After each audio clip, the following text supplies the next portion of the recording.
goes by 30 years later. I thought she was gonna fall off her chair laughing because it was so, I was afraid to tell her. But my brother was encouraging me to go tell her. He said, she'll laugh. And she did. She thought it was hysterical and none of them had any idea that we did it. I was arrested here in Erie in Senator Hines' office. That was an altogether different experience. You know, you're known in the community. And so eventually the police came because Senator Hines wouldn't call us in his office. I mean, we were waiting for a telephone call. The police station is right across the street, but instead of walking us over, they brought cars over. They were very carefully putting us into cars. They're driving around the block to the police station. They're interrogating us or talking to us, and the captain comes out and says, "Oh, it's too hot out here. Come on into my office where it's air conditioned." And then eventually we go before a judge and or a magistrate, and he said there was a $250 fine each, and we said, "Oh, we can't pay that. We'll go to jail." Then he's just looking, and 7 of his daughters had gone to our high school, and so he said, "Well, we can't do that without an attorney." And so then we went back, and Mary Lou's brother Joe was our attorney, and then it ended up mysteriously being a $1 fine, so we paid it and we did not go to jail. But those were just a couple of the experiences when you're jailed. And your stomach turns and you wonder what's going to happen. And we were lucky in that, we were together with people that we know. That doesn't always happen. So one time I did go to Washington, D.C., and there were a few of us, and we knelt down on the grass by the White House, and it was when the 4 women were killed in, I believe, El Salvador. And so we went to speak for women, to speak for the people of El Salvador, and we were arrested for kneeling on the grass. And so I spent one night in the jail. Now this too was some revealing because they were putting 2 of us together, but I was kind of like the last one out. So when I went in that cell, a so-called stranger, a young woman, came in the cell. And I looked at that woman, and being who I am, I introduced myself 5 times, 10 times, asking her name. And finally, I don't think she ever told me her name, but in the middle of the night, in that DC cell, we talked about flowers that grow on the earth. And I'll never forget it. And I thought, I'm going to get out tomorrow. I have somebody out there waiting for me. I'm white. She wasn't. Her story was that the boys she was with put the drugs in her purse. She got picked up, purse, jail. She's going to wait. She said, I won't be out of here for a long time.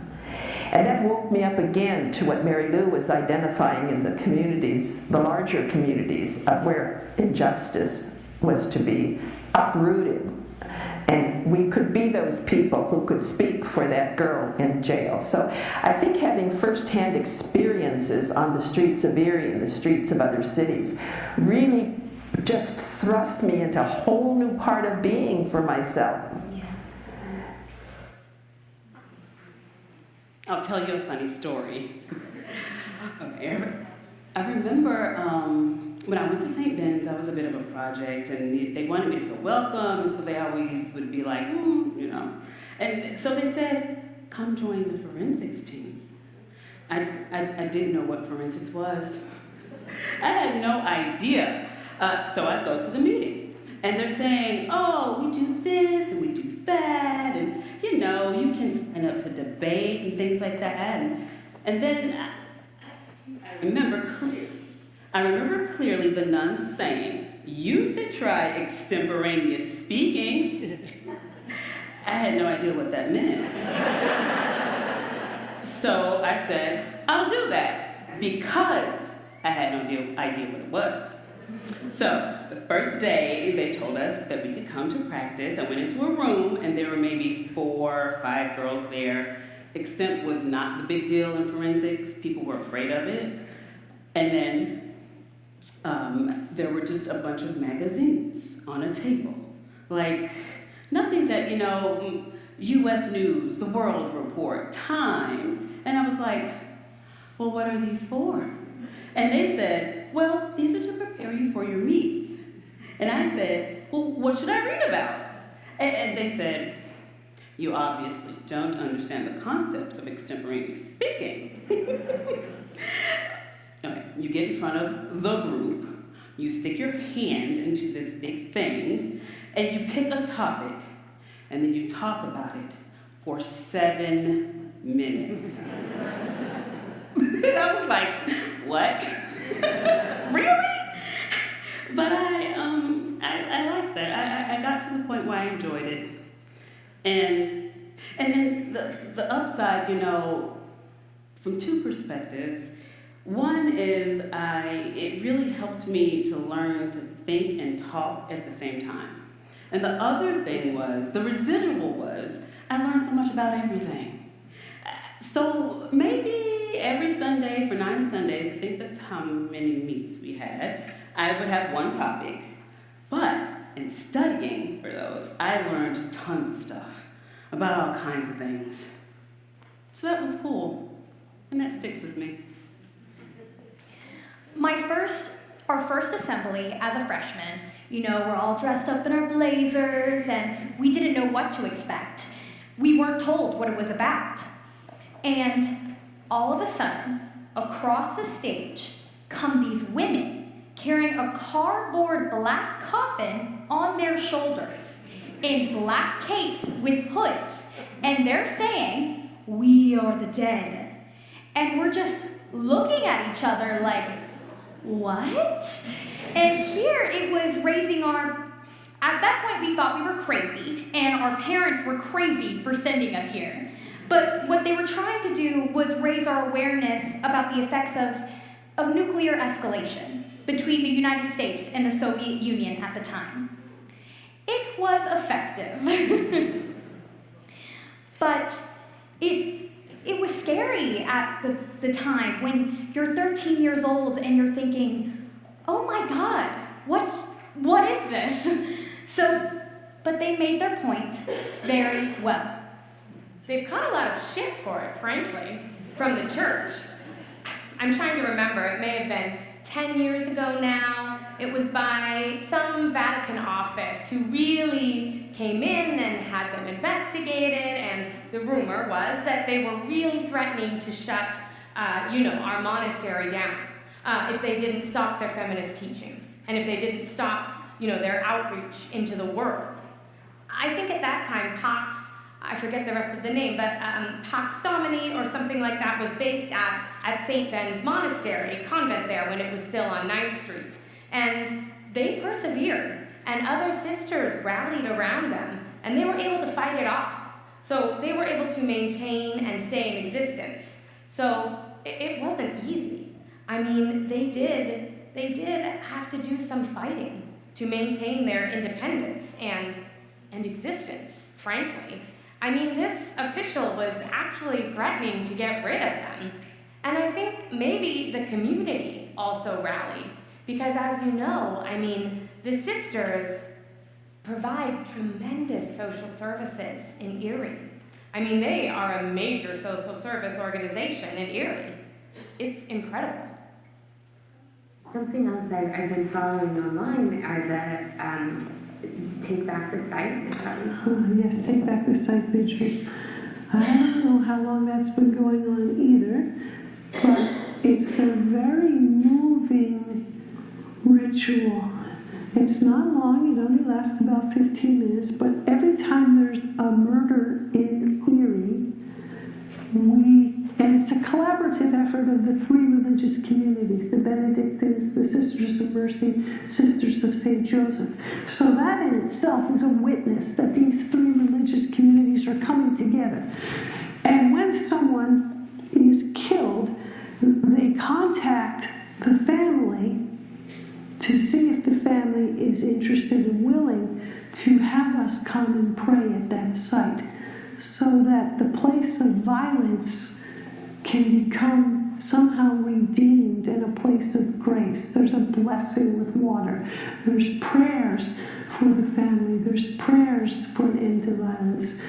But perhaps the most unique part of that vigil is that we pray not only for the victim, but for the perpetrator.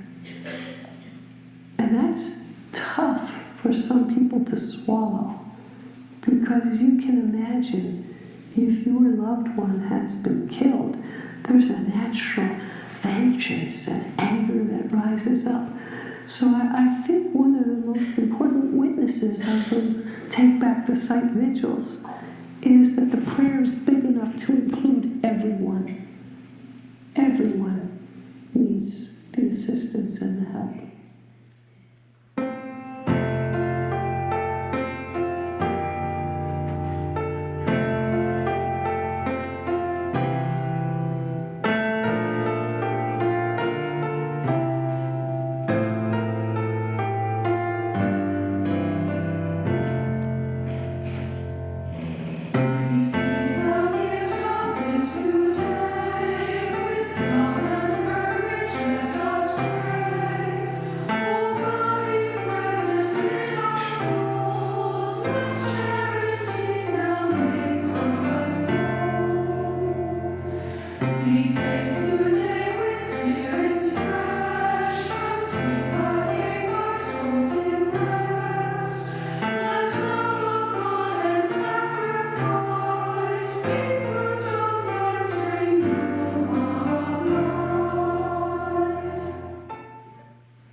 The gospel's most important, and just that rich liturgical life that the church is capable of when done well is really important to me. I remember when I was sort of coming into my own spirituality, and Sunday after church, Sunday afternoon was always sort of like a little letdown, because you had this rich liturgy and you had wonderful community and music and Eucharist, and all of those things were just so wonderful. And then it was like, well, now it's over, and now what do I do with my day? So rich liturgy and the gospel would be very important to me. And of course, social justice, which goes right along with gospel living. Things that I struggle with in the church, most of the human-created teachings, men-created teachings of whatever they've extracted from the Bible and decided to take out of context and make their own. That would be the biggest struggle. It's I'm very comfortable with the Trinity being a mystery and me not understanding it, but when people are creating some fake notions about how we should treat other human beings based on things taken out of context, I can't do anything but struggle with it and try to work for change. A lot of what is important to me, I love the service, I love Mass, I love sort of that mysterious feeling that you have. The music, I used to sing in a contemporary Christian group, and that could sometimes, those pieces could move me to tears. I remember at St. Ben's they had us put the liturgies together, and that might be where some of that has come from. I don't feel like, even at this age, bored in church. Sometimes. But really, I do pay attention to what's going on, and it might not necessarily be the sermon from the priest. It might be the music. But, all of that has meant a whole lot to me. I don't like that women cannot be priests, and I am a divorced Catholic, and not that I've never considered getting married again, but the whole annulment process to me is, I don't know. I just don't know what really are we doing here. So that's something I disagree with. Right. Well, that's the thing. I think that they had the structure that they could push against, right? And so if they were to just say disband and, be like, individual women or a community of women, I think that they wouldn't have as much, maybe resources. And it was also like, You can work in terms of changing a system. You can work from within the system, or you can work outside of the system. And they really chose to be faithful to that work of pushing from inside. And I think it took a lot for them to be, to continue to do that, because it's hard, and when you're pushing up against the bishop or something like that. I mean, it can't be easy, but I think that being together as a community is really what gave them the strength to do that. I was close to becoming a Benedictine myself, to joining, but I couldn't reconcile it, and maybe if it was, 10 years earlier or 20 years earlier, maybe I would have made that decision as well. But, I just couldn't, I couldn't reconcile the institutional piece of it.